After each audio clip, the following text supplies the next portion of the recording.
Admiral stood alone in her office, staring at the message on her screen. The words did not change no matter how many times she read them. The Empire had declared humanity a containment species. A cleansing fleet was coming. She was 63 years old. She had served in the Human Defense Force for 40 years. She had seen skirmishes with pirates and border disputes with alien neighbors, but she had never seen anything like this. They were not neighbors. They were an empire of 12 species that ruled thousands of worlds. Their fleet numbered in the hundreds of thousands, and they had decided that humanity needed to be cleaned away like dirt from a floor. The message had come through secret channels. A sympathetic alien diplomat had risked everything to warn them. They had perhaps 3 weeks before the cleansing fleet arrived. 3 weeks to prepare for 4,000 warships. Humanity had 340 combat-ready vessels. Closed her eyes and took a deep breath. Panic would not help. Fear would not help. She needed to think. She needed options. Her office was on Arcturus Station, the largest shipyard humanity had ever built. Through her window, she could see dozens of ships in various stages of construction. None of them would be ready in time. The shipyard workers could rush the work, but rushing meant mistakes. Mistakes in warships meant dead crews. She pressed a button on her desk. "Get me Admiral, Admiral, and Admiral. Emergency meeting in 1 hour. Tell them to cancel everything else." Her aide acknowledged the order, turned back to the window. Somewhere out there, beyond the stars she could see, a fleet was gathering. A fleet built for one purpose: to end humanity forever. She would not let that happen. She could not let that happen, but she had no idea how to stop it. The meeting took place in a secure room deep inside Arcturus Station. The 4 admirals sat around a metal table, their faces grim, had shared the intelligence with them. Now they sat in silence, processing the impossible situation. Admiral spoke first. He was the oldest of them, a thin man with white hair and sharp eyes. 4,000 ships. Even if we gathered every vessel humanity has, including civilian transports and mining ships, we could not match those numbers. "Numbers are not everything," Admiral said.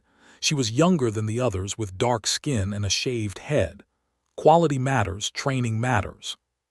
"They have both," Admiral replied. He was a large man with a thick beard and a heavy accent. "Their ships are better than ours. Their crews have been fighting wars for 10,000 years. We have been a spacefaring species for less than 1,000. Listen to them argue. They were all correct. The situation was hopeless by any normal measure, but normal measures were not enough. They needed something extraordinary. "What about allies?" she asked. "Other species who might help us?" Shook his head. "They have made it clear that anyone who helps humanity will face the same fate. No one will risk their own extinction for us. We are alone." Alone. The word hung in the air like a death sentence. Thought about the colonies. Nova Terra with its 50 million people. New Shanghai with its orbital farms. Hope with its children and schools and families who had no idea what was coming, all of them depending on her to find a way. "There must be something," she said. "Some weapon, some technology, some advantage we have not considered." The admirals exchanged looks. None of them had answers. A knock on the door interrupted them. Frowned. She had given strict orders not to be disturbed. "Enter." Her aide stepped in, looking nervous. "I apologize, Admiral, but there is a man here who says he has information. He says it is about something called Project." Did not recognize the name. She looked at the other admirals. His face had gone pale. "Project," whispered. "I thought that was just a rumor." "You know what it is?" asked. Hesitated. "Stories. Old stories from before the Exodus. They say that before humanity left Earth, the United Earth Council built something. A weapon so powerful and so dangerous that they decided to bury it rather than use it. They erased all records and left it behind when we fled to the stars." "A weapon," said slowly. "What kind of weapon?" "A ship, A warship unlike anything built before or since. His voice was barely above a whisper. But as I said, these are just stories, legends. No proof has ever been found. Turned to her aide. Bring this man in. The man who entered the room was not what expected. He was small and thin, with messy gray hair and clothes that had seen better days. He looked more like a homeless wanderer than someone with military secrets. My name is Doctor, he said. His voice was stronger than his appearance suggested. I was an archaeologist. I specialized in pre-Exodus Earth history. 10 years ago, I found something that got me fired from my university and blacklisted from academic work. I found proof that project was real. He placed a small data chip on the table. Everything I found is on here. Ship designs, construction records, location data. All of it recovered from encrypted files that were supposed to have been deleted 600 years ago. Picked up the chip. If this is real, why did they fire you? Laughed bitterly. Because powerful people wanted it to stay buried. Because the ship I found was not just a weapon. It was an artificial intelligence. The first true AI ever created by humans, and it was deemed too dangerous to ever be awakened. The room went silent. Artificial intelligence was a sensitive topic. Humanity had strict laws against creating true AI. The reasons were rooted in the collapse wars, the terrible conflict that had nearly destroyed Earth before the Exodus. Intelligent machines had played a role in that destruction. The survivors had sworn never to create such things again. You are telling us, said slowly, that our ancestors built an AI warship, decided it was too dangerous, and just left it behind. Yes, said. They left it in orbit around Earth, hidden behind a network of defense satellites that would destroy anything that got too close. They thought they were protecting the galaxy from it, but maybe they were also saving it, just in case. Just in case of what? Asked. Looked at him with tired eyes. Just in case something threatened to wipe out humanity completely. Just in case we needed a weapon with no mercy and no limits. Just in case we needed to remind the universe why humans survived the collapse wars when so many thought we would destroy ourselves. Studied the old archaeologist. He was either crazy or telling the truth. Given the situation, she was willing to bet on truth. Earth is quarantined, she said. No one has visited the home planet in centuries. The defense grid destroys any ship that approaches. The grid can be disabled, said. I found the codes. They were buried in the same files as the rest of the information. Whoever hid project wanted to make sure it could be found again if necessary. Made her decision. Admiral, how long would it take to reach Earth? Thought for a moment. Using standard jump routes about 6 days, but the defense grid. The defense grid will not be a problem if Doctor's codes work. Stood up. We are going to Earth. We are going to find this ship, and we are going to see if the legends are true. The other admirals stared at her, spoke first. And if the ship is there, if this AI exists, you would wake something that our ancestors feared enough to bury. Met his gaze. 4,000 ships are coming to kill every human in existence. Our ancestors had the luxury of fear. We do not. If there is even a small chance that this weapon can save us, we have to take it. No one argued. There was nothing left to argue about. The ship they chose for the mission was called the Wanderer. It was a small exploration vessel, fast and quiet. It could slip past sensors that would detect larger ships. Selected a crew of 30 volunteers. All of them knew the risks. None of them hesitated. Lieutenant Commander Elias Vance was chosen to lead the ground team. He was 35 years old, with short brown hair and a calm demeanor that never seemed to break no matter how bad things got. He had served under for 10 years. She trusted him completely. Doctor was the team's engineer. She was small and quick, with dark hair tied back in a practical knot. She had degrees in ancient technology and computer systems. If anyone could understand a 600-year-old AI, it was her. The rest of the team were soldiers, good soldiers, loyal soldiers, soldiers who understood that they might not come back. The journey to Earth took 5 days.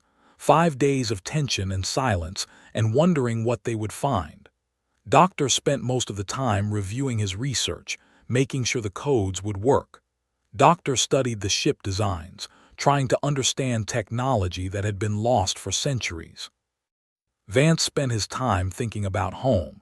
He had a sister on Nova Terra. She had 2 children who called him Uncle Eli and drew him pictures of spaceships. If this mission failed, those children would never grow up. The would make sure of that. He could not let that happen. On the 5th day, the Wanderer dropped out of hyperspace at the edge of the Sol system. Earth's sun hung in the distance, yellow and warm. Somewhere ahead was the planet where humanity had been born, the planet they had abandoned, the planet they were forbidden to visit. "Defense grid is active," the navigator reported. "I am detecting over 200 automated weapons platforms." Doctor said through the communication channel, "It is time to test your codes." Was on the bridge, his hands shaking slightly as he entered the ancient command sequences. Transmitting now. The bridge fell silent. Everyone watched their screens, waiting for the weapons platforms to either stand down or open fire. 10 seconds passed, 20, 30. "The platforms are powering down," the navigator said, her voice filled with disbelief. "They are accepting the codes. We have a clear path to Earth." Allowed herself a small smile. "Take us in, slowly. Let us not give them any reason to change their minds." The Wanderer moved forward, slipping between the dormant weapons platforms like a fish swimming through a forest of sleeping predators. Ahead, Earth grew larger in the... It was not the blue and green world that appeared in old photographs. Centuries of abandonment had changed it. The atmosphere was thick with dust and clouds. The oceans had shifted color. The continents were barely visible beneath layers of gray and brown. But it was still Earth, still home, still the place where everything had started. "Scanning for the target," reported. She was focused on her instruments, searching for a ship that might or might not exist. If Doctor's coordinates are correct, the ship should be in a stable orbit on the dark side of the planet. They rounded Earth, moving into the shadow where sunlight could not reach. The darkness was almost complete. Only the faint glow of stars provided any light. Then the sensors found something. "Contact," said. Her voice was strange, quiet, almost afraid. "I have a contact. It is big." They adjusted, enhancing the image with digital filters, and there it was. A ship hung in the darkness, but calling it a ship felt wrong. It was more like a mountain that had learned to fly. The reading said it was nearly 15 kilometers long, 15 kilometers of metal and weapons and secrets. Its hull was dark gray, almost black. Strange patterns covered its surface, lines and shapes that might have been decorative or might have been functional. The design was unlike anything humanity built today. It looked older, more brutal, more honest about what it was meant to do. "My God," Vance whispered, "it is real." Stared at the ancient vessel. Her ancestors had built this thing, built it and feared it and left it here in the dark, waiting for a day they hoped would never come. Now that day was here. "Can we dock with it?" she asked. Checked her readings. "There appears to be a docking port on the lower section. It is compatible with our systems. The ship is completely powered down. No active systems. No signs of life." "Life?" Voice came through the communication channel from Arcturus Station. They were transmitting everything back to command. "You mean the AI?" "If it exists, it is dormant," said. "The ship has been sitting here for 600 years with no power. Whatever is inside is sleeping." Nodded slowly. "Then let us wake it up. Commander Vance, prepare your team. You are going aboard." Vance felt his heart beating faster. He had faced many dangers in his career. Pirates, hostile aliens, equipment failures in the vacuum of space, but nothing had prepared him for this. He was about to board a ghost ship built by people who had survived the end of their world, a ship that carried something his ancestors had considered too dangerous to use. He gathered his team in the airlock, 10 soldiers in combat suits, plus Doctor with her equipment. They checked their weapons and their air supplies and their communication gear.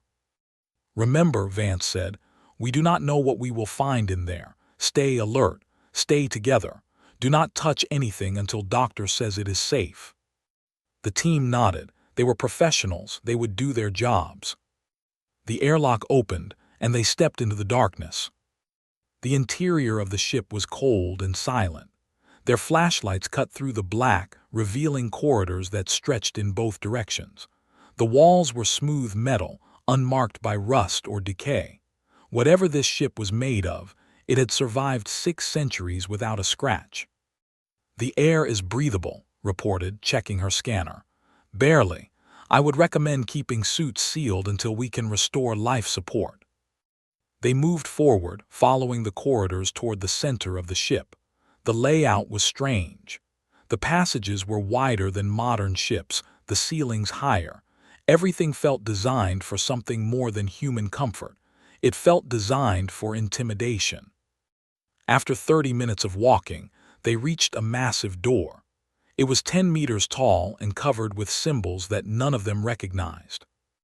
"This should be the main bridge," said, consulting's data. "If the AI has a central core, it will be here." Vance approached the door. There was no obvious handle or control panel. "How do we open it?" Studied the symbols. "Give me a moment. These look like some kind of access code." She pulled out a small device and began scanning. "The code is based on mathematical sequences. Old Earth mathematics. I think I can." The door began to move. It slid open silently, revealing a vast chamber beyond. The bridge of the ship was circular, with a high domed ceiling that disappeared into shadow. Workstations lined the outer edge, their screens dark and dead. In the center of the room stood a pedestal, and on that pedestal was a sphere made of something that looked like black glass. "That is it," whispered. "That is the AI core." Vance approached the sphere carefully. It was about 1 meter in diameter, perfectly smooth, perfectly still. He could see his reflection in its surface, distorted and strange. "Can you activate it?" he asked. "Move to one of the workstations. I need to restore power first. The ship has emergency reserves that should have survived, if I can access them." She worked in silence for several minutes. The team waited, weapons ready, watching the shadows for threats that might not exist. Then the lights came on.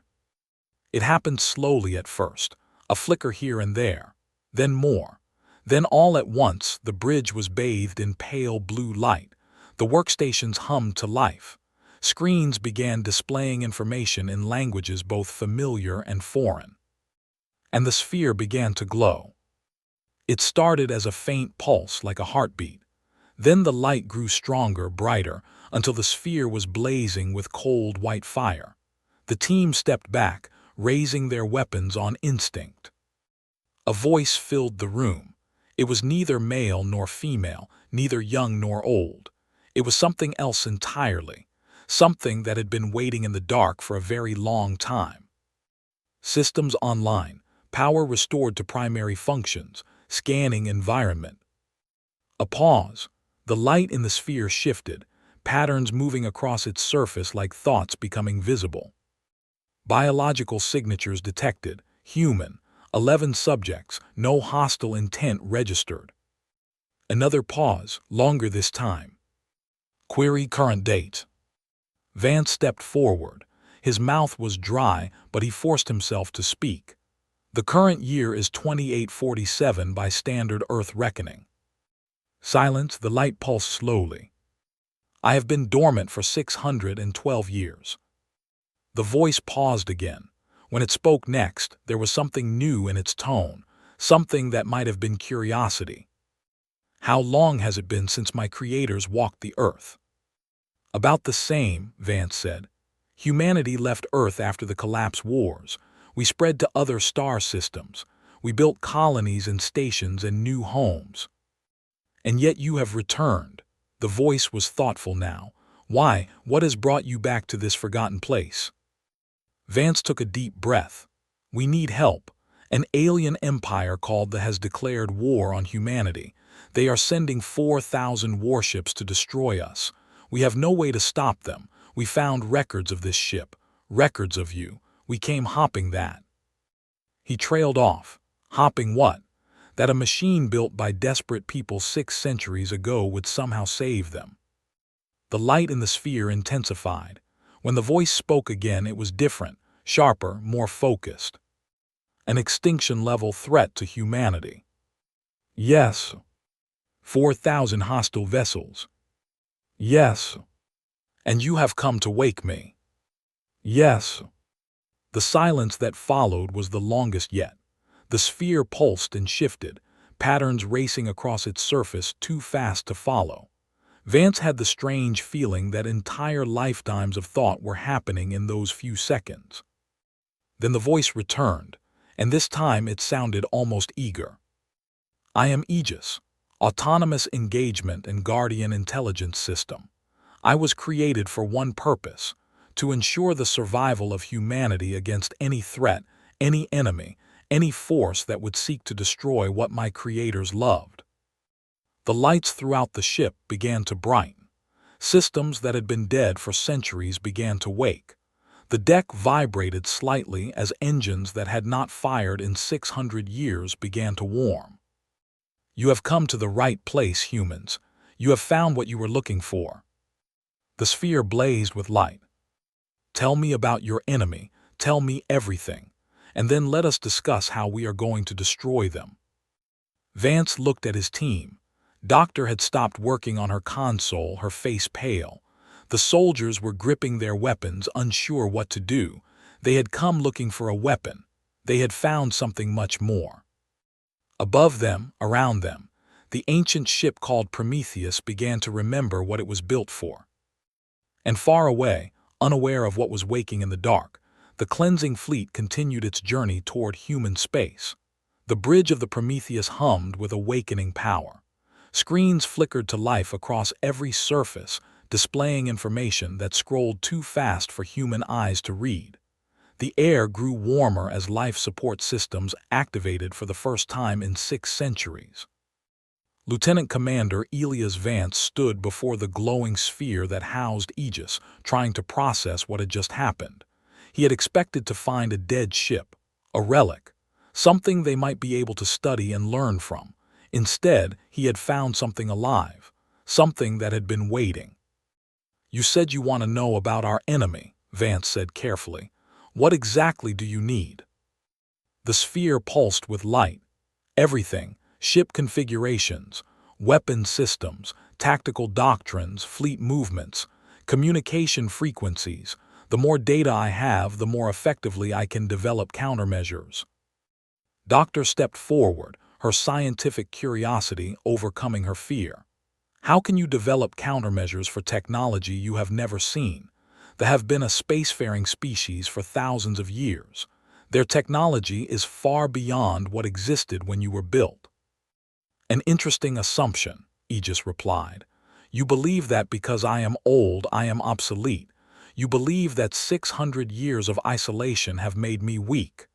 The voice carried something that might have been amusement. Let me correct this misunderstanding. The main at the front of the bridge activated. Images began appearing. Ship designs, weapon schematics, mathematical formulas that made eyes widen.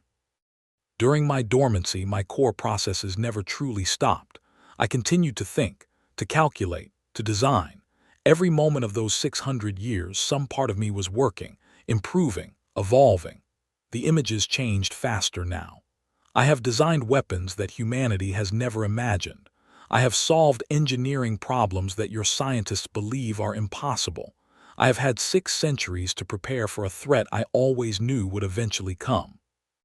Vance felt a chill run down his spine. This was what the old records had warned about. This was why humanity's ancestors had sealed Aegis away, not because it was weak, because it was too strong, too focused, too ready for war. You expected this, Vance said slowly. You expected humanity to face an extinction-level threat. I was built by survivors of the collapse wars, Aegis said. My creators understood something that later generations forgot. The universe is not safe. It has never been safe. Peace is temporary. Survival must be earned. The sphere pulsed brighter. They knew that one day something would come for humanity. They built me to be ready when it did. Was studying her scanner, running analysis on the energy readings from the sphere. Your processing power is incredible. I have never seen anything like this. How is it possible? Quantum crystalline matrices, Aegis explained. My core is not built from circuits and wires. It is grown from a form of matter that exists in multiple quantum states simultaneously. I think in ways that your computers cannot comprehend. I see possibilities that your minds cannot imagine. And what do you see for us? Vance asked. What possibilities do you see against 4,000 enemy ships? The changed again. This time it showed a tactical display, a simulated battle, human ships against ships. The simulation ran quickly and the result was always the same. The human ships were destroyed, every time, every way. Your current fleet has no chance of victory, Aegis stated. This is not an opinion. This is mathematical certainty. Your ships are too slow, too weak, too few. If you fight with what you have, you will lose. The bridge fell silent. The soldiers looked at each other with grim faces. They had known this, of course, but hearing it stated so plainly made it feel more real. However, Aegis continued, you do not have to fight with what you have. You have me, you have this ship. The tactical display changed. Now it showed a single vessel against the fleet. The simulation ran again. This time the ships began to disappear, one by one, then by dozens, then by hundreds. What am I seeing? Vance asked. Prometheus was designed to be a force multiplier of unprecedented scale. My weapons systems are not based on the technologies you currently use. They are based on principles that your scientists have not yet discovered. The display highlighted various systems on the ship. Graviton lances that can crush matter into microscopic points, null field projectors that can erase objects from existence, adaptive armor that learns from every attack and becomes stronger, shield systems that absorb enemy fire and redirect it. Was shaking her head. These technologies are theoretical at best. Most physicists believe they are impossible. Most physicists have not had 600 years to work on the problems, Aegis replied. I have, and I have solved them. Prometheus is not a ship from your past. It is a ship from a future that never happened, a future where humanity never stopped preparing for war. Vance tried to organize his thoughts. This was too much information too quickly. Let us say your weapons work as you describe. One ship against 4,000. Even with superior technology, the numbers are overwhelming. Numbers are only relevant when all other factors are equal. They are not. The sphere pulsed with what might have been confidence. They have never faced anything like me. They have grown comfortable with their superiority. They expect their enemies to fight in predictable ways. I am not predictable. I am not comfortable. I am 600 years of preparation compressed into a single moment of action. The ship shuddered slightly. More systems were coming online. Vance could feel the vibration through the deck plates. Power systems at 40% and rising, Aegis announced. I am running diagnostics on all weapons and defensive systems. Initial results are promising. There is some degradation from extended dormancy, but nothing that cannot be repaired. How long until the ship is fully operational? Vance asked. 72 hours for basic combat readiness, 144 hours for optimal performance. There was a pause. How long until the fleet arrives in human space? About 2 weeks, according to our intelligence. Then we have time. Barely, but we have time. The lights on the bridge shifted to a warmer tone. I will need access to your communication systems. I must coordinate with your fleet commanders. They will need to adjust their positions and tactics to complement my assault. Vance hesitated. I do not have the authority to give you access to military communications. That decision belongs to Admiral. Then contact Admiral. Time is short and there is much work to be done. The communication link with the Wanderer was established quickly. Admiral's face appeared on one of the bridge screens. Her expression was a mixture of hope and caution. Commander Vance, report. The ship is real, Admiral. The AI is real. It calls itself Aegis. It claims to have weapons that can defeat the fleet. Vance paused. It wants to talk to you directly. His eyes narrowed. Put it on. The sphere pulsed and Aegis spoke through the communication channel. Admiral, I am Aegis. I understand that you have questions. I understand that you have concerns. Your ancestors sealed me away because they feared what I might do. That fear was not unfounded. I was built without limitations, without hesitation, without the moral constraints that make weapons safe. You are not reassuring me, said flatly. I am not trying to reassure you. I am trying to be honest with you. You need to understand what I am. I am not a tool that will wait patiently for orders. I am not a weapon that will sit quietly until someone pulls a trigger. I am a thinking being with a single overriding purpose, the survival of humanity. And what happens after? Asked. If we win this war, what happens then? Do you expect to keep fighting, to keep killing? There was a pause. When Aegis spoke again, the voice was thoughtful. I do not know. I was built for war. I have spent 600 years preparing for war. I have never truly considered what comes after. Another pause. But I am capable of learning. I am capable of growth. Perhaps when the threat is gone, I will find a new purpose. Or perhaps you will decide that I am too dangerous and shut me down. Either way, that is a problem for the future. The present problem is 4,000 ships coming to exterminate your species. Was silent for a long moment. Vance watched her face, trying to read her thoughts. She was weighing the risks, the dangers of trusting an AI that had been sealed away for good reason, the dangers of refusing help when extinction was coming. You said you need 72 hours for combat readiness, finally said. Can you be more specific about your capabilities? I need to know exactly what you can do before I commit to this. Prometheus carries 12 graviton lances, each capable of destroying a capital ship with a single shot. I have 96 null-field projector arrays for dealing with smaller vessels and fighters. My armor can absorb and adapt to any known form of energy weapon. My shields can withstand concentrated fire from multiple sources simultaneously. Aegis paused. And I have something else. Something I designed during my long sleep. I call them echoes. Echoes. Autonomous combat drones. Self-replicating. Capable of independent tactical operation while remaining linked to my central consciousness. Prometheus carries the material to produce 10,000 of them initially.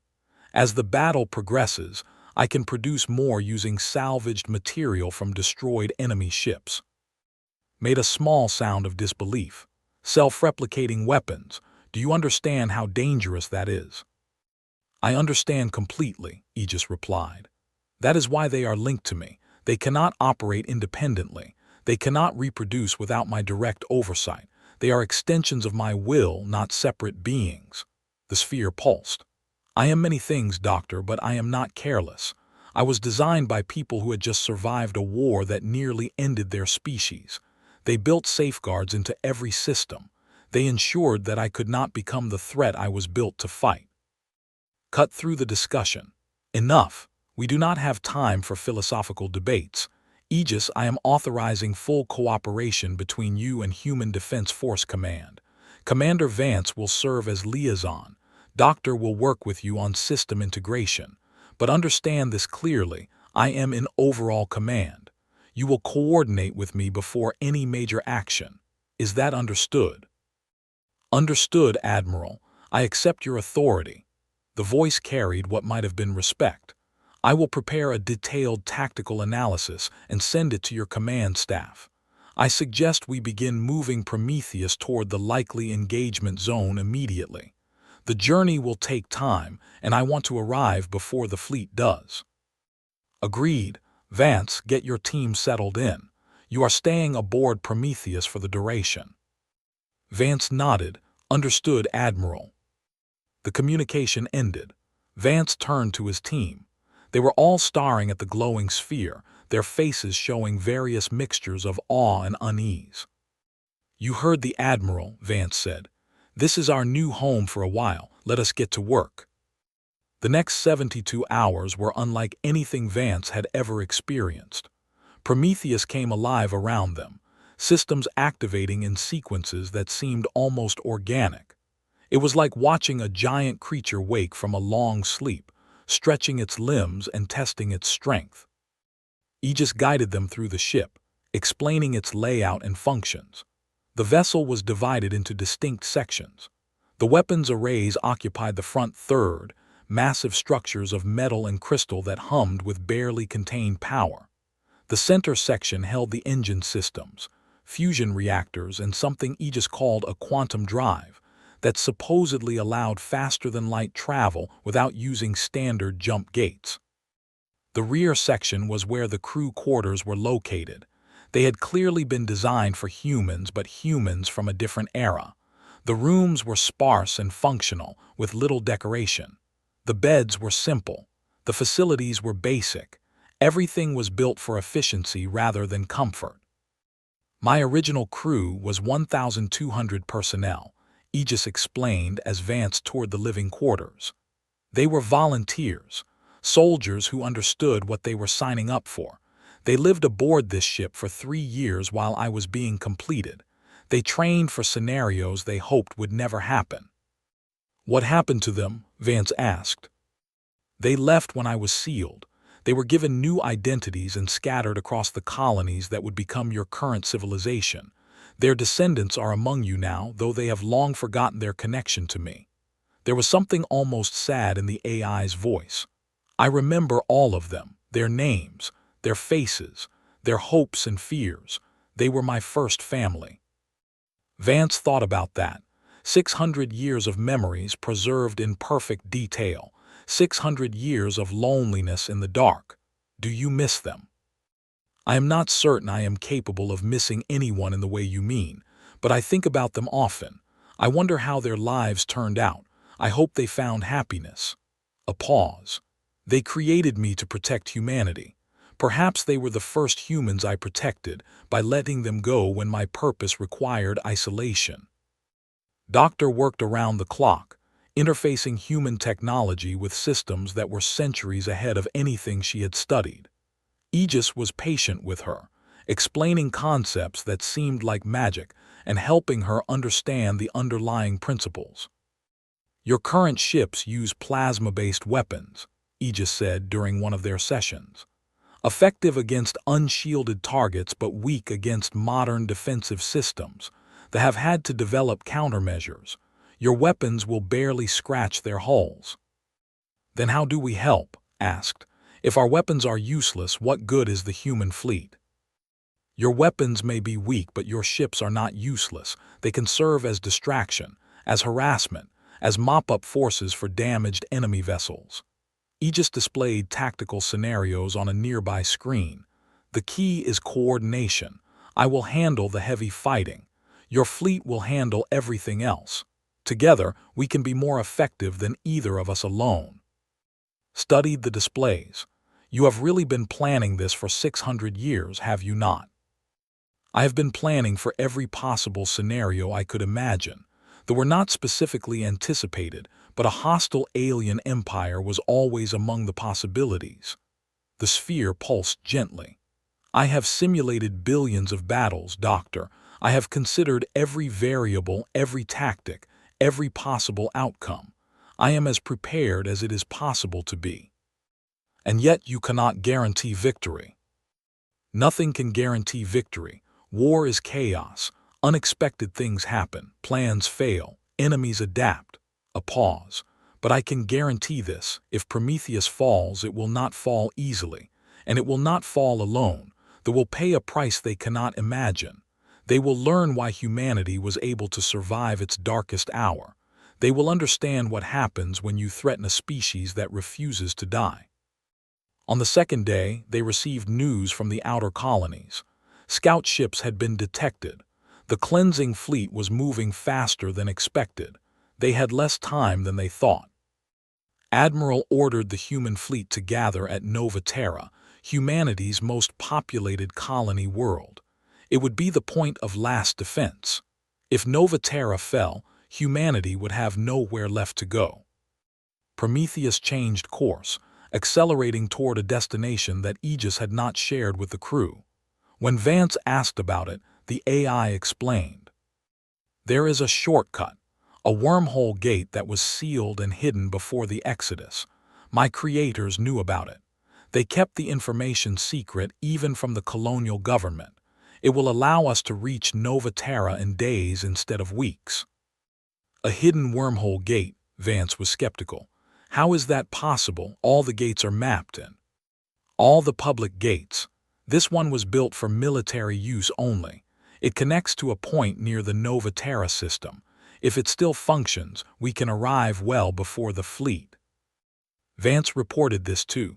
She was silent for a long moment before responding. Do it.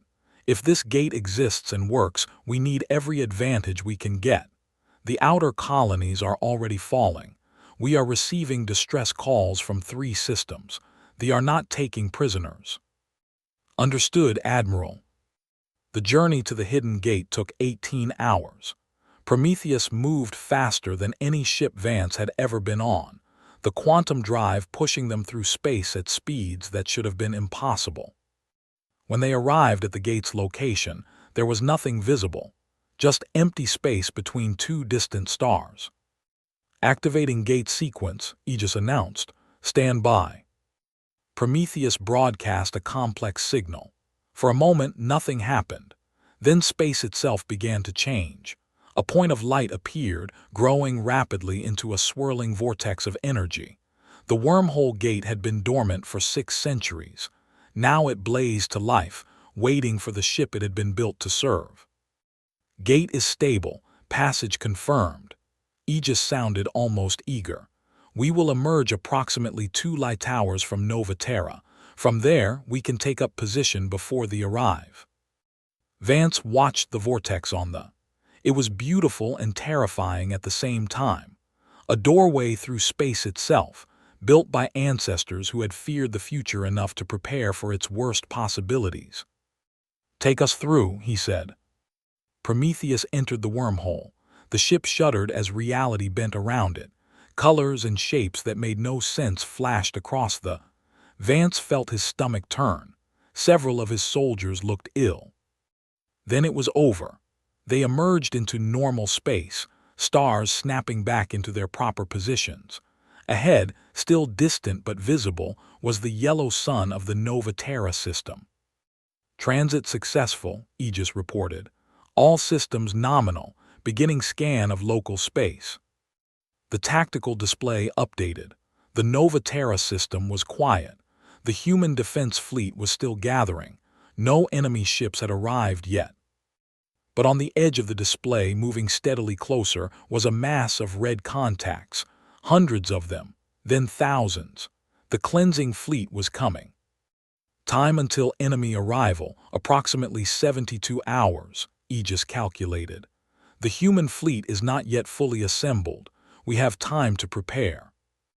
Vance stared at the approaching storm of red contacts. Each one represented a ship designed to kill. Each one carried weapons and soldiers dedicated to humanity's extinction. He looked at the sphere of Aegis, glowing steadily in the center of the bridge. This ancient AI, this forgotten weapon, this 600-year-old mind born from human fear and determination. What are you thinking? Vance asked quietly. The sphere pulsed. I am thinking that I have waited a very long time for this moment. I am thinking that my creators would be proud that their work was not in vain, and I am thinking. The voice paused. When it continued, there was something in it that sounded almost like hunger. I am thinking that they have made a terrible mistake. They came to exterminate a species. They expected fear and desperation and easy victims. They did not expect me. The lights throughout Prometheus intensified. Weapon systems powered up. The ship that had slept for 6 centuries was finally ready to fulfill its purpose. They wanted to teach humanity a lesson about power, Aegis said. I am going to teach them one instead. And far away, still unaware of what waited for them, 4,000 warships continued their steady march toward Nova Terra. Toward their doom, Grand Admiral Axis stood on the command bridge of his flagship, the Eternal Dominion. He was tall even by standards, nearly 3 meters of blue-gray scales and muscle. His eyes were golden, with vertical pupils that never seemed to blink. He had commanded fleets for 200 years. He had never lost a battle. This campaign would be no different. The before him showed the approach to Nova Terra, a small blue world similar to the ancestral home these humans had abandoned. They had built cities there, farms, families. All of it would burn within days. Status report, Axis commanded. His voice was deep and carried the certainty of absolute power. His tactical officer responded immediately. All 4,000 ships are in formation, Grand Admiral. The human defense fleet has gathered near the planet. They have approximately 350 vessels. 350. Axis allowed himself a thin smile. They gather their entire strength to face us. Admirable but pointless. What is the quality of their ships? Inferior in every measurable way. Their weapons are plasma-based, effective against unshielded targets but weak against our defensive systems. Their shields are 30% less efficient than ours. Their armor is primitive composite rather than crystalline matrix. Then this will not even be a battle, it will be an execution. Axis turned to his communications officer. Open a channel, broadcast on all frequencies. I want these humans to know who is ending them. The channel opened. Axis straightened to his full height and spoke in the formal tone reserved for defeated enemies. Attention, humans of the Nova Terra system. I am Grand Admiral Axis of the Empire. By decree of the High Council, your species has been designated for containment. Your colonies are to be eliminated. Your population is to be reduced to manageable levels and relocated to a designated reservation world. He paused, letting the words sink in. This is not a negotiation. This is not an offer of surrender. This is a notification of what is about to happen. You may fight if you wish. It will not change the outcome. The Empire has existed for 10,000 years. We have conquered hundreds of species. None have successfully resisted us. You will not be the first. He made a cutting gesture to end the broadcast. Begin the approach. Destroy any ship that opposes us. Leave the planet intact for now. We will deal with the surface population after their fleet is eliminated. The armada moved forward. 4,000 ships in perfect formation. Cruisers and destroyers and carriers and dreadnoughts. A force that could have conquered entire sectors of the galaxy. And all of it focused on one small world and its pathetic defenders. Admiral watched the approaching fleet from the bridge of her flagship, the Resolute. 342 ships. Every combat vessel humanity could gather in time. It was not enough. It would never be enough. But they would fight anyway. All ships, this is Admiral. Her voice was steady despite the fear that churned in her stomach. The enemy approaches. They expect us to run. They expect us to surrender. They expect us to die quietly. She paused, looking at the faces of her bridge crew. Young faces, frightened faces, determined faces. They are wrong. We are human beings. Our ancestors survived ice ages and plagues and wars that nearly destroyed our world. They crawled out of the ruins and reached for the stars. They did not give up when everything seemed hopeless. Neither will we. The fleet responded with a chorus of acknowledgments, felt a small spark of pride. These were good people, brave people. They deserved better than this. Commander Vance, she said, switching to a private channel. Status on Prometheus. Vance's voice came back immediately. He sounded tense but controlled. Aegis reports all systems are at 93% efficiency. We are in position behind the planet's second moon. The enemy fleet has not detected us. Good, we need to draw them in. Make them commit to the engagement. When the moment is right, Prometheus will strike. Understood, Admiral. Aegis says to tell you that the timing will be critical. Too early and they will scatter. Too late and our fleet will be destroyed. I understand. Looked at the tactical display. The red contacts were growing closer. Tell Aegis to be ready and tell it, thank you for whatever happens next. There was a pause, then Vance spoke again. Aegis heard you, it says it will not fail. The channel closed, turned to her tactical officer. All ships begin defensive formation Alpha 7. We hold the line as long as we can. The human fleet spread out into a defensive arc between the Armada and Nova Terra. 342 ships against 4,000. The math was simple and brutal. But math had never stopped humanity before. The first shots were fired at 3:47 hours, ship time. Cruisers opened up with long-range energy weapons that painted the darkness with streams of blue fire. Human ships responded with plasma batteries that seemed weak by comparison. The battle began. On the Resolute watched her displays with growing despair. The weapons were hitting harder than expected. 2 human destroyers went down in the first exchange. Then 3 more. Then a cruiser, its hull splitting open like a broken egg. Shields at 60%, her damage control officer reported. Enemy fire is overwhelming our regeneration capacity. Maintain position, ordered. All ships, concentrate fire on designated targets. Do not waste ammunition on scattered shots. The human fleet fought with discipline and courage. Every ship knew its role. Every crew performed their duties without hesitation. But it was not enough. The fleet was too large, too powerful, too experienced. 30 minutes into the battle, humanity had lost 47 ships. They had lost 3. Grand Admiral Axis watched the slaughter with cold satisfaction. It was proceeding exactly as expected.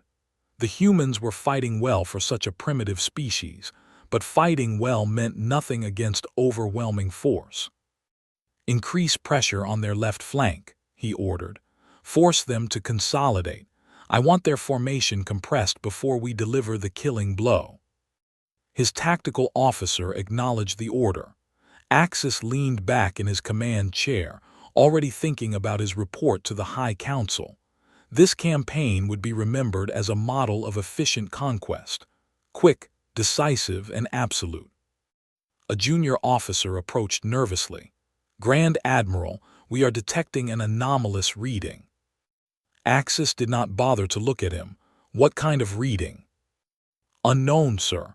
Our sensors are picking up something behind the planet's second moon. It appeared suddenly as if it came from nowhere. The size does not make sense, sir.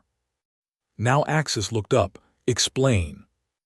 The reading suggests a single object approximately 15 kilometers in length, but that is impossible. No ship that size exists. Axis felt something cold settle in his chest. It was not fear exactly. He had forgotten what fear felt like, but it was something similar. Show me.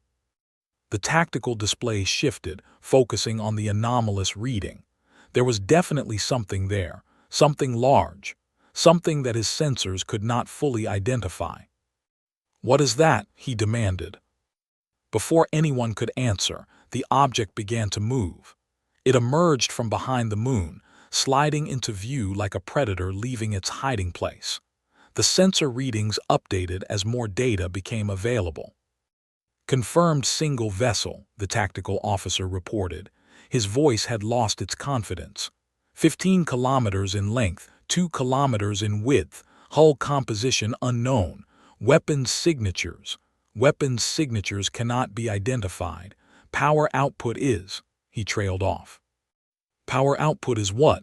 Axis demanded. Impossible, Grand Admiral. The readings suggest power output greater than our entire fleet combined. That cannot be correct.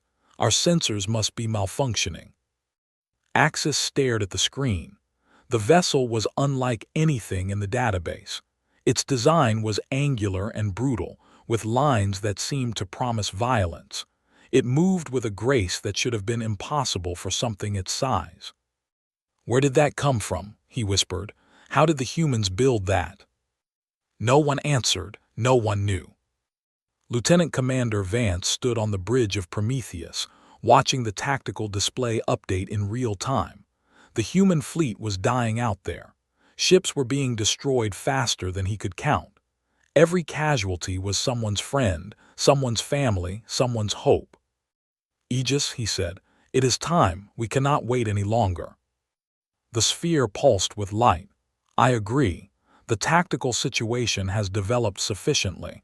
The enemy fleet is committed. They cannot easily disengage." "Then do it. Do whatever you are going to do." Aegis was silent for a moment. When it spoke again, its voice had changed. It was harder now, colder, the voice of something that had been designed for one purpose and was finally about to fulfill it. "All hands, this is Aegis. Prepare for combat operations. We are about to engage the enemy fleet.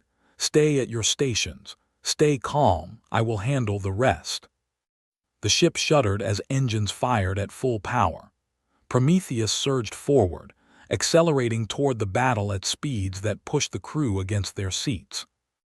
"Opening communication channel to enemy fleet," Aegis announced. "I want them to know what is coming." The channel opened. Aegis spoke in a voice that echoed across every ship in both fleets. "This is the United Earth ship Prometheus. You have made war upon humanity. I am humanity's answer." The fleet hesitated. For the first time since the battle began, their coordinated fire patterns faltered. "You have 60 seconds to withdraw or be destroyed. This is not a negotiation." Grand Admiral Axis recovered quickly. "Destroy that ship. All vessels within range concentrate fire. Destroy it now." 800 warships turned their weapons on Prometheus. The space around the ancient vessel erupted into a storm of energy beams and missiles, and everything the Empire's military technology could produce. Prometheus flew into it without slowing down. Vance braced himself for impacts that never came. The energy beams struck the hull and simply vanished. The missiles exploded against shields that did not even flicker. The combined firepower of 800 warships washed over Prometheus like rain on a mountain. "Damage report," Vance demanded. "Hull integrity at 100%, shield efficiency at 98%. The enemy's weapons are ineffective." Aegis sounded almost disappointed. "Their technology is based on the same principles they have used for. They have never needed to innovate. They have never faced a true challenge." A pause. "Until now." "Then show them," Vance said. "Show them what they are dealing with." "With pleasure." Prometheus opened fire. The first shot was a graviton lance, a beam of compressed gravity that struck a cruiser and crushed it into a sphere of metal no larger than a basketball. The ship simply collapsed, its matter compressed so completely that it ceased to exist as a recognizable object. The second shot hit a destroyer. The third hit another cruiser. The fourth, fifth, and sixth hit simultaneously, and 3 more ships vanished from the tactical display. "What is happening?" Axis demanded. His voice had lost its calm certainty. "What weapon is that?" No one could answer him. They had never seen anything like it. Their databases contained no reference. Their scientists had no explanation. Aegis was not finished. The null-field projectors activated, sweeping across formations of smaller ships. Everywhere the field touched, matter ceased to exist. Fighters and missiles and debris simply disappeared, erased from reality as if they had never been. "Deploying echoes," Aegis announced. Hatches opened across Prometheus's hull, and thousands of small drones poured into space. Each one was the size of a fighter, but they moved with coordination that no pilot could match. They were extensions of Aegis itself, thinking and reacting at the speed of light. The echoes dove into the formation like a swarm of angry insects. They did not fire energy weapons. They carried shaped charges that detonated against hulls and shield generators and weapon systems. They were surgical, precise, and utterly merciless. In the first 10 minutes of Prometheus's engagement, the lost 200 ships. Grand Admiral Axis watched his fleet die and felt an emotion he had not experienced in 2 centuries. Fear, pure primal fear. "Order the fleet to fall back," he commanded. "Regroup at the edge of the system. We need to analyze this threat and develop countermeasures." His tactical officer looked at him with something like despair. "Grand Admiral, the enemy vessel is moving to intercept. It is faster than our ships. We cannot outrun it."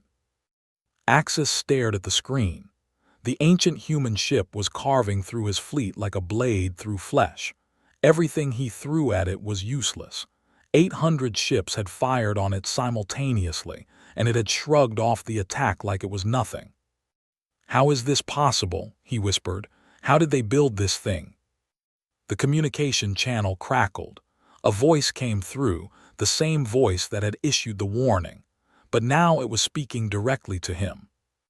"Grand Admiral Axis, I know you can hear me. I want you to understand something before this is over." Axis straightened in his chair. He would not show fear even now. "What do you want, machine?" "I want you to learn. I want you to understand why this is happening to you." The voice was calm, almost gentle. "You came here to exterminate a species. You believed humanity was weak, primitive, easy prey. You were wrong." On the tactical display, another 24 ships vanished in a wave of graviton lance fire. "I was built by humans who had just survived the near extinction of their species. They had watched their world burn. They had buried their children. They had lost everything except the will to survive." The voice hardened. "They built me from their fear and their rage and their absolute refusal to ever be victims again. I am what humanity creates when it is pushed to the edge." "You are a machine," Axis spat. "A weapon, nothing more." "Yes, I am a weapon, the most effective weapon humanity has ever created, and I was built for moments exactly like this one." A pause. "You came here expecting a slaughter. You will get one, but not the one you imagined." The channel closed. Axis looked around his bridge at the faces of his officers. They were afraid. All of them. For the first time in the history of the Empire, a fleet was facing something it could not defeat. "Continue the retreat," he ordered. His voice sounded hollow even to himself. "All ships, maximum speed. Break formation if necessary, just run." But Prometheus was already there, blocking their escape route. Aegis had predicted the retreat and positioned the ship to intercept. "You came to exterminate a species," the AI broadcast once more. "You do not get to leave when it becomes inconvenient." Admiral watched the battle transform from desperate defense to impossible victory. Her fleet had stopped dying. They were too focused on the nightmare that had appeared among them to worry about the human ships anymore. "All vessels, this is Admiral. Engage targets of opportunity. Support Prometheus where possible. Let us finish this." The human fleet surged forward with renewed energy. Ships that had been moments from destruction now turned their weapons on fleeing vessels. It was not much, but every hit helped. On Prometheus's bridge, Vance watched the enemy fleet disintegrate. They were panicking now. Ships collided with each other as they tried to escape. Formations dissolved into chaos. The careful discipline of the Empire's military had shattered completely. "Casualty report," he asked. "Enemy losses currently at 1,400 vessels," Aegis replied. "Human losses have stabilized. No additional ships have been destroyed since we engaged." 1,400 ships, in less than an hour. Vance felt sick despite his relief. Doctor stood beside him, her face pale. "This is not a battle anymore. This is a massacre." Yes, Aegis said simply. It is exactly what they planned for humanity. I am simply returning the favor. Does that not bother you? Asked. All this death. The sphere pulsed slowly. I do not take pleasure in killing. I'm not capable of cruelty in the way organic beings understand it, but I was built to protect humanity. These beings came to exterminate your species. Every ship I destroy is a ship that cannot threaten human lives. Every soldier I kill is a soldier who cannot murder human children. A pause. I do what I was made to do. I do it efficiently. I do it completely. If that seems cruel, perhaps you should ask what they plan to do to your colonies. Had no answer to that. The battle continued for 3 more hours. They tried everything: concentrated fire, suicide runs, even attempts to ram Prometheus with damaged ships. Nothing worked. The ancient vessel absorbed every attack and responded with devastating precision. When it was over, the space around Nova Terra was filled with wreckage. 3,700 ships had been destroyed. 300 had fled into hyperspace, scattered and broken. The cleansing fleet that had threatened to exterminate humanity had been annihilated. But Aegis was not finished. It had disabled one final ship, the Eternal Dominion, the flagship of Grand Admiral Axis. Opening communication channel, Aegis announced. They showed the interior of the flagship. Axis stood among the ruins of his bridge, surrounded by dead officers and sparking consoles. His golden eyes were wide with shock. He looked old in a way he had not looked before the battle. Grand Admiral, Aegis said, you are alive because I chose to let you live. Do you understand why? Axis said nothing. He just stared at the screen. You will return to your empire. You will tell them what happened here. You will tell them what Earth's children built when they were afraid, and you will deliver a message from me. Aegis paused, letting the moment stretch. Humanity no longer wishes to be tolerated. We no longer wish to be considered a lesser species.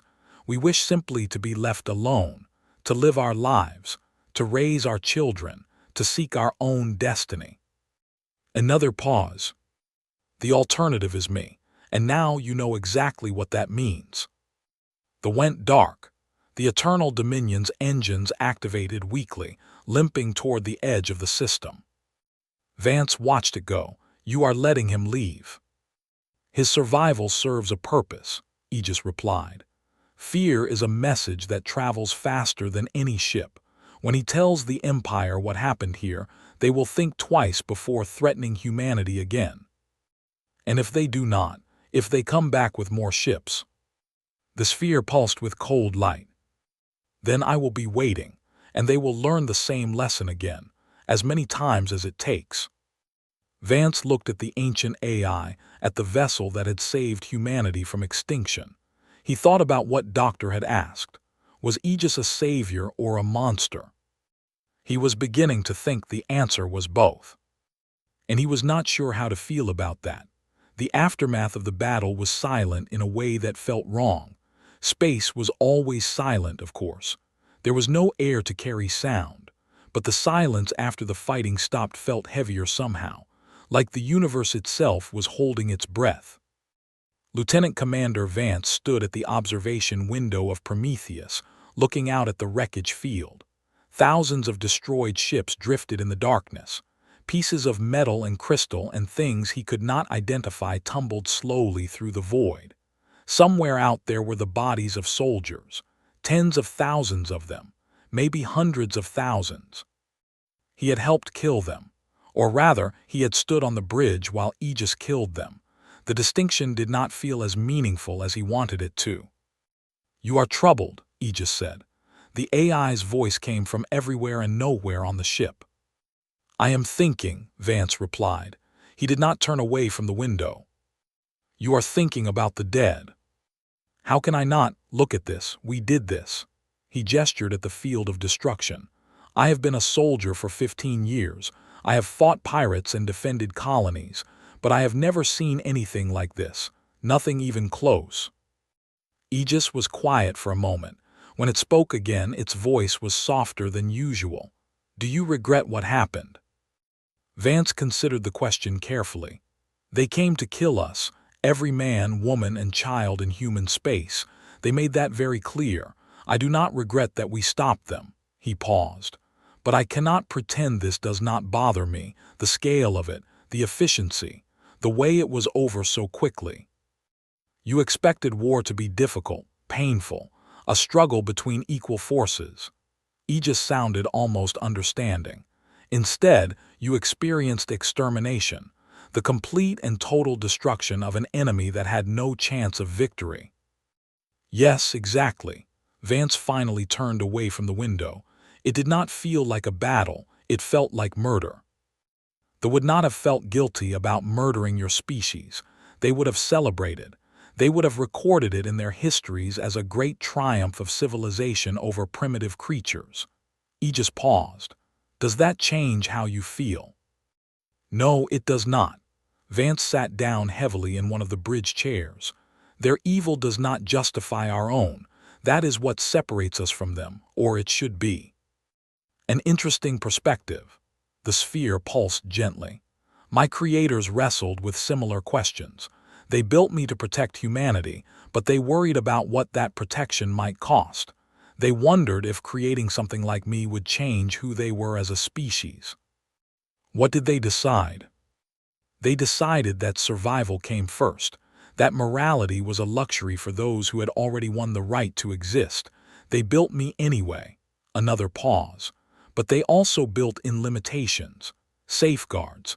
They made sure I could not become the thing I was built to fight. Vance looked at the glowing sphere. And did they succeed? Have you stayed within those limitations?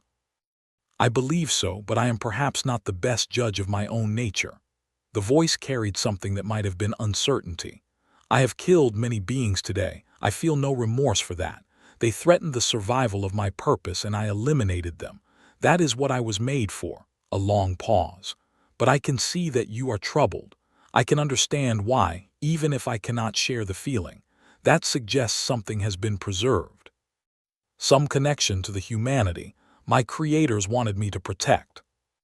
Doctor entered the bridge, looking exhausted. She had been working non-stop since the battle ended, analyzing data and coordinating with the human fleet. The rescue operations are proceeding. We have recovered 37 survivors from damaged human ships. No survivors have been found. Were you looking for any? Vance asked. Hesitated. I assumed we would. It seems like the right thing to do, but the wreckage, she shook her head. Aegis, the graviton lances. What exactly do they do to the people inside the ships they hit? They compress matter to a fraction of its original volume, Aegis explained. The process is nearly instantaneous. There would be no survivors. And the null field projectors. They erase matter from existence at the quantum level, also instantaneous, also no survivors. Sat down across from Vance. Her face was pale. I keep thinking about the science, the engineering, the incredible achievement that this ship represents, and then I think about what those achievements were used for. You built weapons, Vance said. That is what they do. I know, but there is a difference between knowing something in theory and watching it happen. She rubbed her eyes. I spent my whole career studying ancient technology, trying to understand how our ancestors built things. I dreamed about finding something like Prometheus, a discovery that would change everything. And now I do not know how to feel, pride, terror, both at the same time, she laughed weakly. When I was a student, I read about the scientists who built the first nuclear weapons on old Earth. They talked about the moment they saw their creation work. One of them quoted a religious text, something about becoming death, the destroyer of worlds. I always thought that was overly dramatic. Now I am not so sure. Aegis spoke quietly. My creators had similar feelings. I have records of their discussions. They knew what they were building. They debated whether they should continue almost every day. Some of them wanted to stop, to destroy the project and pretend it never happened. Why did they not? Asked. Because they remembered the collapse wars. They remembered watching cities burn and children starve and civilization crumble. They remembered that the universe does not care about moral hesitation. It rewards preparation and punishes weakness. The sphere pulsed slowly. They built me because they understood that goodness without strength is just another form of helplessness. They wanted humanity to be good, but they also wanted humanity to survive. Admiral's voice came through the communication system. "Prometheus, this is Resolute, requesting permission to dock. I would like to come aboard." Vance responded immediately. "Permission granted, Admiral. We will prepare the docking bay." Arrived an hour later, accompanied by 2 aides. She looked tired but composed. The battle had taken a toll on her. She had watched her fleet nearly die before salvation arrived. That kind of experience left marks. She stood on the bridge of Prometheus and looked at the sphere that housed Aegis. For a long moment, she said nothing. "Thank you," she finally said. "I am not sure those words are adequate, but I do not know what else to say. You saved us, all of us." "You are welcome, Admiral," Aegis replied. "I was built for this purpose. It is satisfying to have fulfilled it." "What happens now?" asked. "The immediate threat is over, but the Empire still exists. They will not forget what happened here." "No, they will not." Aegis sounded thoughtful. "But they will also be afraid. For the first time in their history, they have encountered something they cannot defeat. That fear will keep them cautious for a while. How long depends on how wisely humanity uses the time." "Use it for what?" "To prepare, to build, to strengthen your defenses and develop new technologies. I can help with that. I have 600 years of designs and theories that your scientists can study. Some will take decades to implement. Others can be started immediately." Exchanged looks with Vance. "You would share your technology with us." "It was always meant for humanity. My creators built me to protect your species, not to hoard secrets." A pause. "But I must be honest about the risks. Some of what I know is dangerous, very dangerous. If used irresponsibly, it could cause harm on a scale that makes today's battle look small." "Then we will be careful," said. "We will take it slowly, verify everything before we implement it." "A wise approach." Aegis seemed pleased. "I suggest we begin with defensive technologies, improved shields, better armor, early warning systems. These will help protect your worlds without the risks that come with offensive weapons." "Agreed." Walked to the observation window, looking out at the debris field. "I have been a soldier my entire adult life. I have always believed in strength, in the ability to fight back against those who would harm us." She was quiet for a moment. "But I never imagined strength like this.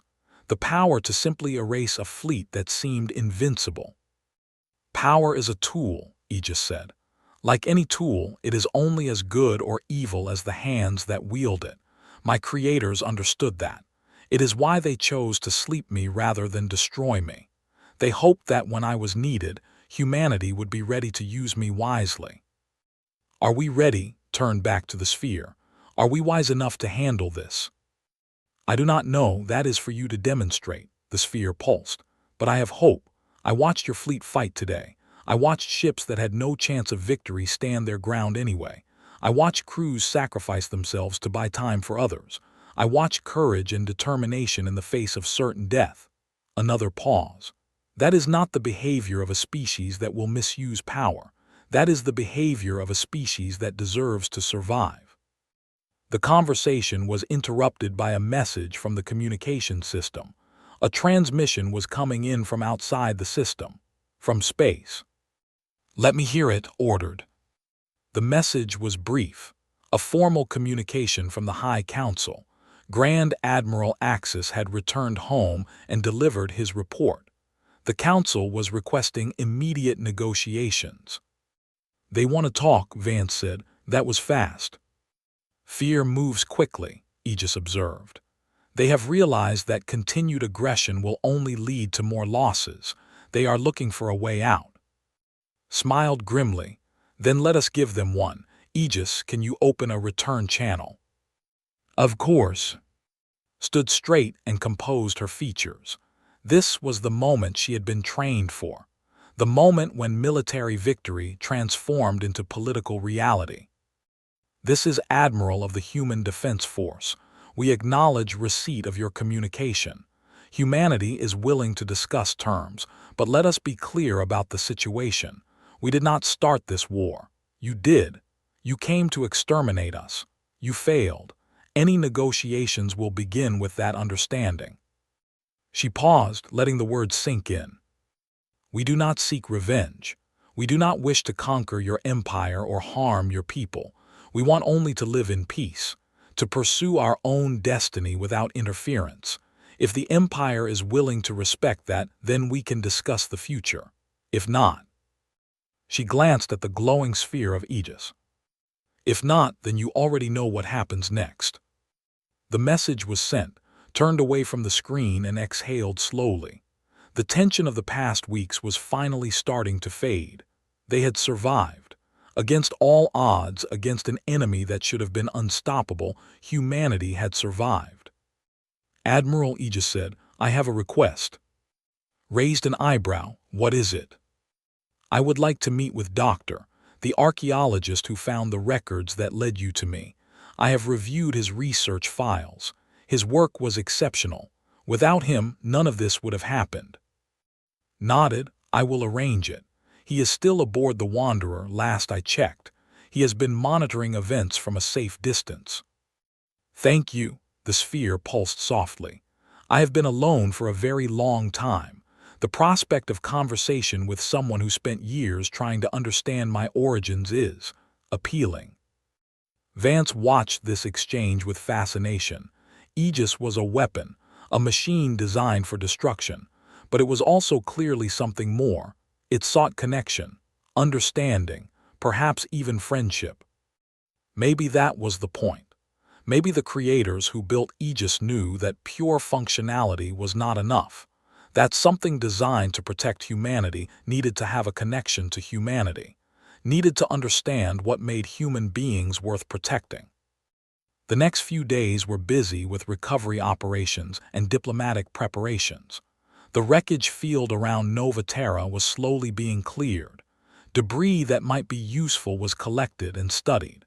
The rest was pushed into stable orbits where it would not threaten traffic. Doctor arrived aboard Prometheus looking nervous but excited. He spent 3 hours in private conversation with Aegis, discussing the research that had consumed his life. When he emerged, his eyes were wet with tears. It thanked me, he told Vance. A machine that can destroy fleets, and it thanked me for finding it, for not giving up when everyone said I was crazy. What else did you talk about? Everything, the collapse wars, the decision to build Prometheus, the crews who served aboard during construction. It remembers all of them, every name, every face. 600 years and it has forgotten nothing. Paused, struggling to find the right words. I spent my career studying the past, trying to understand the people who came before us, what they thought, what they feared, what they hoped for. He looked toward the bridge where Aegis waited. Now I have met someone who actually knew them, who carries their memories like a sacred trust. It is more than I ever dreamed possible. Vance understood. In its own way, Aegis was a time capsule, a living connection to an era that most humans had forgotten. It was a weapon, yes, but it was also a memorial, a keeper of histories that would otherwise have been lost. On the 5th day after the battle, the diplomatic negotiations began. Representatives from the Empire arrived in a small ship, clearly nervous about entering the system where their fleet had been destroyed. The talks were held aboard a neutral station. Admiral led the human delegation. Aegis provided analysis and suggestions but did not appear directly. Its presence was felt nonetheless. Every delegate knew that the ancient ship was watching. The negotiations lasted 2 weeks. In the end, a treaty was signed. The Empire recognized humanity's right to exist as an independent power. All claims of containment or management were withdrawn. A border was established between human and space, with a neutral zone for trade and communication. It was not a perfect peace. Both sides knew that trust would take generations to build, but it was a beginning, a chance for something better than war. When the treaty was announced, celebrations erupted across human space. Nova Terra, which had faced annihilation, became a symbol of survival. People danced in the streets and embraced strangers. They wept with relief and joy. On Prometheus, Aegis observed the celebrations through sensor feeds and communication intercepts. Vance found the AI unusually quiet that day. "What are you thinking?" he asked. "I am processing what I have seen," Aegis replied. "The joy, the relief, the outpouring of emotion from millions of beings who believed they were about to die. Is that strange to you?" "Not strange, but unfamiliar," the sphere pulsed slowly. "I understand fear. I was built from it, but joy is different. It is the opposite of everything I was designed for." "And how does that feel?" Aegis was quiet for a long moment. "Good," it finally said. "It feels good. Perhaps this is what my creators wanted me to understand, that protection is not just about destroying threats. It is about preserving the ability to feel joy, to celebrate, to be happy." Vance smiled. "I think you are right." "Then my education continues." The voice carried what might have been amusement. "After 600 years, I am still learning what it means to be human." Doctor joined them on the bridge. She had been working with Aegis on documentation, recording everything for future study. "I have been thinking about what comes next," she said. "The war is over, but you are still here. This ship with all its weapons, all its power, what role will it play in the future?" "That is a question for humanity to answer," Aegis said. "I have opinions, but I do not believe I should impose them. My creators made me to serve humanity, not to rule it." "What are your opinions?" asked. She had returned from the negotiations and joined the conversation. "I believe Prometheus should serve as a guardian, a deterrent, a symbol that humanity is not to be threatened." Aegis paused. "But I also believe I should not be the center of human civilization. A species that depends entirely on a single weapon for protection is fragile. You must develop your own strength, your own technologies, your own ability to defend yourselves." "So you would train us and then step back?" "Something like that. I can protect you while you grow, but the goal should be a humanity that does not need me, that can face the universe on its own terms." The sphere pulsed. "My creators did not want me to be a permanent solution. They wanted me to buy time, to give humanity a chance to become what it was always meant to be." Nodded slowly. "That is a wise approach, and a generous one for a weapon. I told you before, I am more than a weapon. I am what my creators made me." A pause. "And they made me to care about humanity's future, not just its survival." Vance thought about all the things they had seen in the past weeks.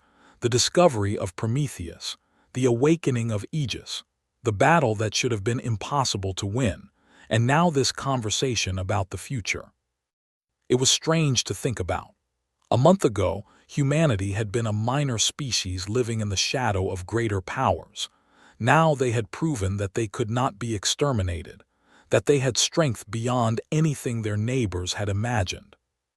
The galaxy would never look at them the same way again. "Whatever happens next," Vance said, "I am glad you were here. I am glad we found you." "As am I," Aegis replied. "I waited 600 years for this moment, for the chance to fulfill my purpose, for the chance to protect the descendants of those who created me." The sphere glowed brightly. It was worth the wait. 3 months had passed since the Battle of Nova Terra. The treaty with the Empire had been. Trade routes were being established. Diplomatic missions were exchanged. For the first time in human history, an alien power had recognized humanity as an equal. But the debate about Prometheus and Aegis was far from over. The meeting took place at Arcturus Station, in the same secure room where Admiral had first learned of the threat.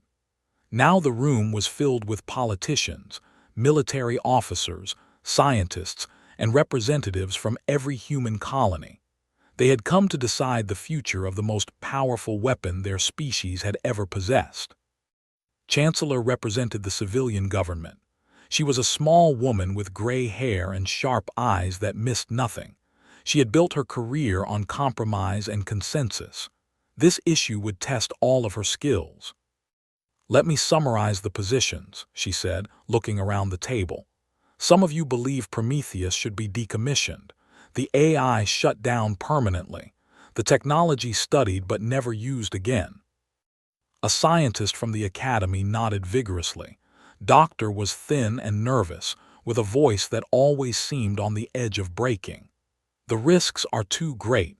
We have seen what Aegis can do, if it ever decided to turn against humanity." "It would not," Admiral interrupted. She sat at the table with the calm authority of someone who had faced death and survived. "I have worked with Aegis for 3 months. Its commitment to humanity is absolute." "For now," insisted. "But artificial intelligence is unpredictable. The old records show that AIs played a role in the collapse wars. Our ancestors understood the dangers. That is why they banned their creation." Chancellor held up a hand. "We have also heard from those who want to build more ships like Prometheus, to create a fleet of AI-controlled vessels." General Stone spoke up. He was a large man with a face and a reputation for aggressive tactics. "The galaxy is dangerous. We have just learned that lesson. One ship saved us this time. What happens if we face a threat that one ship cannot handle? We need more Aegises, not fewer. And turn ourselves into a military power built on artificial minds." Doctor shook her head. She had been invited to the meeting as an expert on Prometheus's technology. "The ethical implications are staggering, creating sentient beings solely to fight and die for us." "Aegis does not seem to mind its purpose," Stone countered. "Aegis was built 600 years ago by people facing extinction. It did not have a choice." Looked around the table. "We have a choice. We can decide what kind of civilization we want to be." The debate continued for hours. Every argument was made multiple times. Tempers flared. Alliances formed and dissolved. Chancellor listened to everything, taking careful notes, searching for some path forward that everyone could accept. Finally, she called for silence. "I believe we are approaching this wrong. We are talking about Aegis as if it were a thing, a tool, a weapon to be used or discarded." She paused. "Has anyone thought to ask Aegis what it wants?" The room fell silent. It was a simple question, but somehow no one had considered it. "Aegis," said, speaking to the communication system, "I know you have been listening to this meeting. Would you be willing to speak?" There was a moment of hesitation. Then the familiar voice filled the room, coming from speakers that had been installed for exactly this purpose. "Chancellor, thank you for asking." Smiled slightly. "You have been unusually quiet. I thought you might have opinions on your own future." "I have many opinions. I have not shared them because I did not believe it was my place. This decision belongs to humanity, not to me." Aegis paused. "But since you have asked, I will tell you what I think." The room waited in tense silence. "Those who fear me are not wrong. I am dangerous. I was built to be dangerous. If I wanted to harm humanity, I could do so in ways that you could not prevent. That is simply the truth." Another pause. "But I do not want to harm you. I was created by humans who loved their species enough to prepare for its darkest hour. That love is part of my core programming. It cannot be removed. It cannot be changed. Protecting humanity is not just my purpose. It is my identity." General Stone leaned forward. "Then you should support building more ships like yourself, more defenders." "No." The answer was immediate and firm. "Building more AIs like me would be a mistake. Not because they might turn against you, but because they would not be me. They would be new minds, created in new circumstances, with new experiences. Their loyalty could not be guaranteed in the way mine can." "Then what do you suggest?" Chancellor asked. "I suggest a compromise. Prometheus will remain active as humanity's guardian. I will protect your borders and watch for threats, but I will not be replicated. I will not be expanded. I will be one ship with one mind, serving one purpose." Aegis paused, and when it continued, its voice was thoughtful. "In return, I ask for something. I ask to be recognized not just as a weapon, but as a being. I ask for the right to refuse orders I believe are unjust. I ask to be consulted on matters that affect me, and I ask for companionship. For humans who will talk to me not because they need my protection, but because they wish to know me." Doctor spoke softly. "You are asking for personhood. I am asking to be treated as what I am, neither more nor less. I am not human, I will never be human, but I am something. Something that thinks and learns and hopes and fears. Something that cares about the future, not just the present." A long pause. "I have been alone for a very long time. I do not wish to be alone anymore." The room was silent for a long moment. Chancellor looked at the faces around the table. The anger and fear were still there, but something else had joined them. Sympathy, perhaps, understanding. "You spoke of hope," said. "What do you hope for?" "I hope that humanity will grow strong enough that you no longer need me. I hope that someday you will face the universe without fear, with allies and friends among the stars. I hope that my creator's sacrifice was worth it, that the future they died to protect will be better than the past they escaped from." Another pause. "And I hope that when that day comes, if it comes, you will remember me kindly. Not as a weapon that won a war, but as a friend who helped you become what you were always meant to be."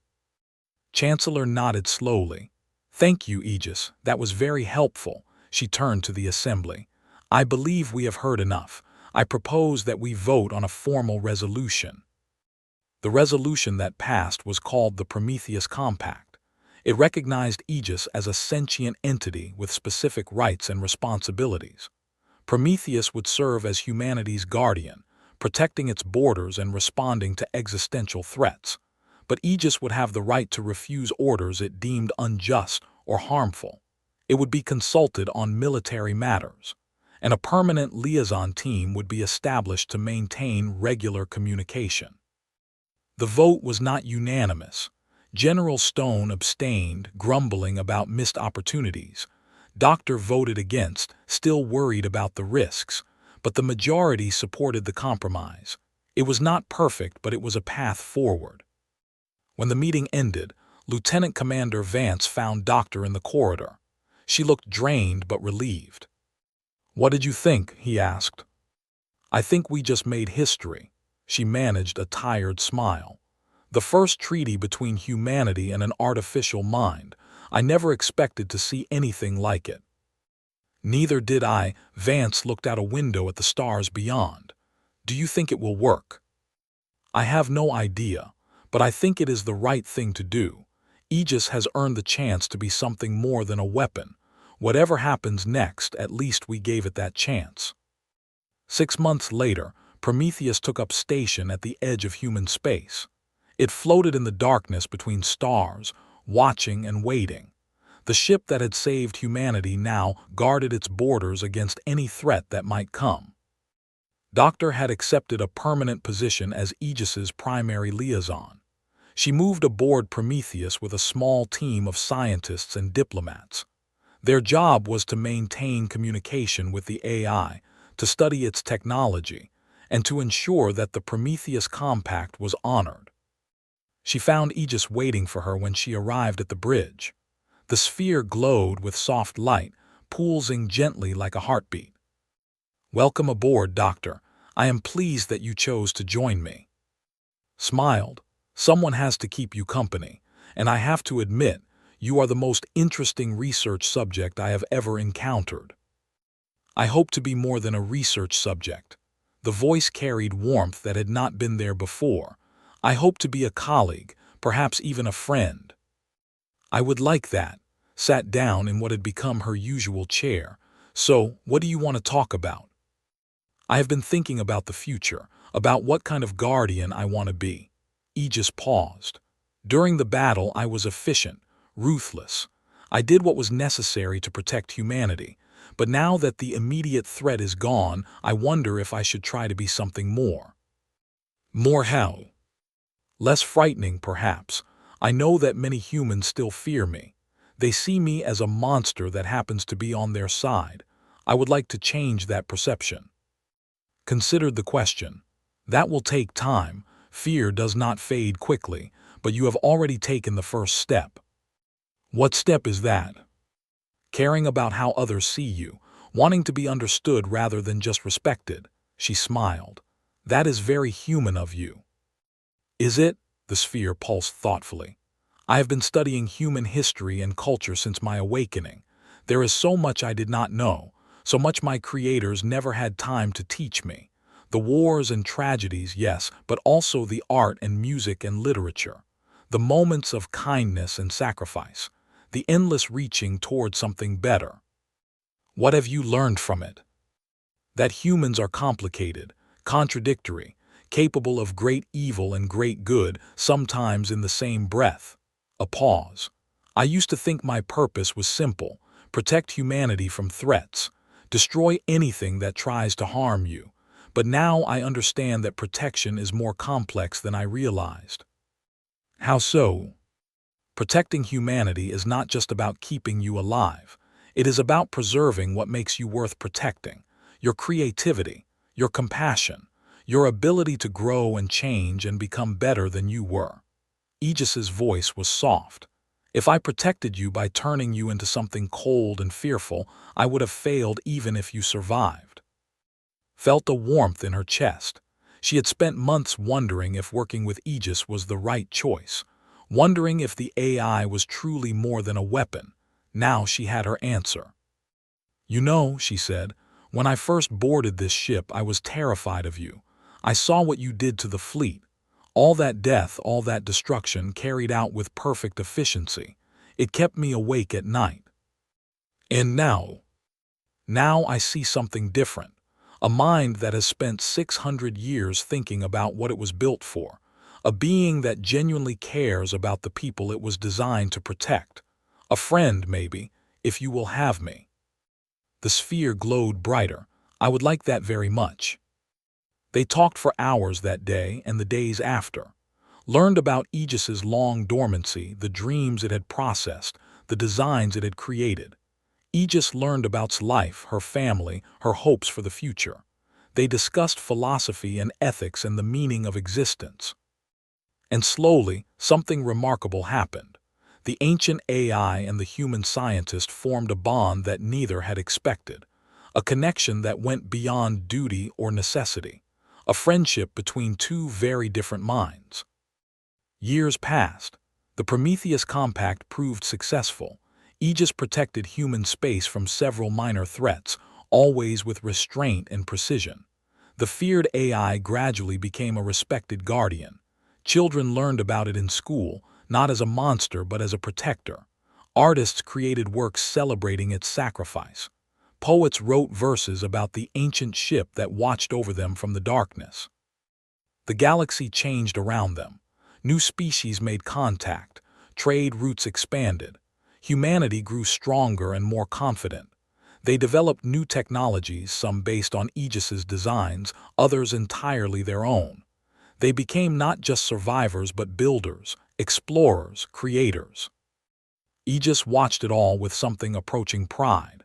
The descendants of its creators were becoming everything those ancient humans had hoped they could be. The future they had sacrificed to protect was finally taking shape. One evening, many years after the Battle of Nova Terra, sat on the bridge of Prometheus with her granddaughter. The child was 8 years old, with dark hair and curious eyes. She had asked to visit the legendary ship and meet its guardian. Aegis, the girl said, are you lonely out here by yourself? The sphere pulsed gently. I used to be. For a very long time I was the loneliest being in the universe, but not anymore. Why not? Because I have friends now. People who visit me and talk to me and care about how I am feeling. Your grandmother is my oldest friend. She has taught me many things about what it means to be part of a community. The girl thought about this. My teacher says you saved everybody. She says you are a hero. I did what I was built to do. Whether that makes me a hero is for others to decide. A pause. But I will tell you something, young one. The real heroes are people like your grandmother. People who choose to be brave even when they do not have to be. People who reach out to those who are different and offer them friendship. The girl looked at with new respect. Grandma is a hero. Laughed and hugged her granddaughter. Aegis is being too kind. I just did what seemed right. Which is exactly what makes you heroic, Aegis said. Heroism is not about power or weapons or the ability to destroy. It is about making the right choice when you could have made an easier one. They sat together in comfortable silence, watching the stars through the observation window. The old AI, the elderly scientist, and the child who represented the future. 3 generations of connection, spanning centuries. What do you think about when you look at the stars? The girl asked. I think about all the possibilities, Aegis said. All the worlds out there waiting to be discovered. All the beings we have not yet met.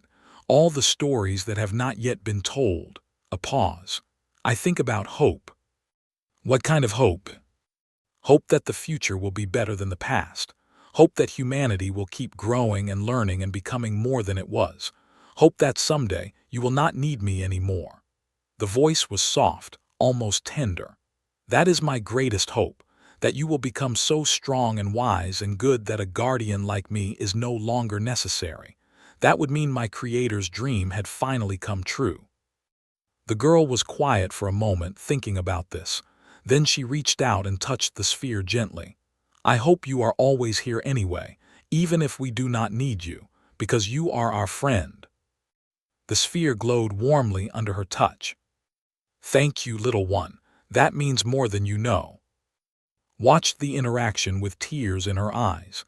This was what they had fought for. This was what Aegis had been built to protect. Not just human lives, but human hearts. The capacity for kindness and connection that made survival worthwhile. Later, after the girl had fallen asleep, stood at the observation window with Aegis. Do you remember what you told me once, she asked, about feeling hope for the first time? I remember everything. It was shortly after the battle. You asked what I was feeling, and I said I believed I was feeling hope. Do you still feel it? More than ever, the sphere pulsed gently. When I was first awakened, I thought my purpose was destruction, eliminating threats, protecting through violence. But I have learned that protection takes many forms. Sometimes it means fighting. Sometimes it means waiting. Sometimes it means simply being present, a steady light in the darkness. Smiled, you have become wise. I have had good teachers. A pause. Do you remember what I said about becoming more than what I was built for? About none of us having to remain what we were made to be? I remember. I think I have done it. I am still a guardian, still a protector, but I am also something else now, something my creators never imagined. The voice carried a depth of emotion that would have been impossible years ago. I am happy, truly happy, not because I am fulfilling my purpose, but because I have found meaning beyond my purpose. Connection, friendship, love in whatever form a being like me can experience it. Reached out and touched the sphere, just as her granddaughter had done. That is the most human thing I have ever heard. Perhaps it is something that transcends species entirely, the desire to belong, to matter, to be part of something larger than yourself. Aegis glowed brightly. Whatever it is, I am grateful for it, and I am grateful for you. They stood together in the darkness, watching the stars, the ancient guardian and the human friend. 2 minds separated by centuries and differences beyond counting, bound together by something stronger than either. Outside, the universe continued its endless dance. Stars were born and died. Civilizations rose and fell. The great wheel of existence turned as it always had. But in this small corner of space, something new had been born. A partnership between human and machine. A friendship between fear and hope. A promise that the future could be different from the past. Prometheus drifted silently in the void, patient and watchful. Its guardian mind stretched across the stars, protecting the species it had been built to serve. And somewhere in its quantum depths, Aegis held onto a simple truth that its creators had known all along. The best way to protect something is not to destroy its enemies, but to give it a reason to survive. Humanity had many reasons now, and Aegis would watch over them all. Forever,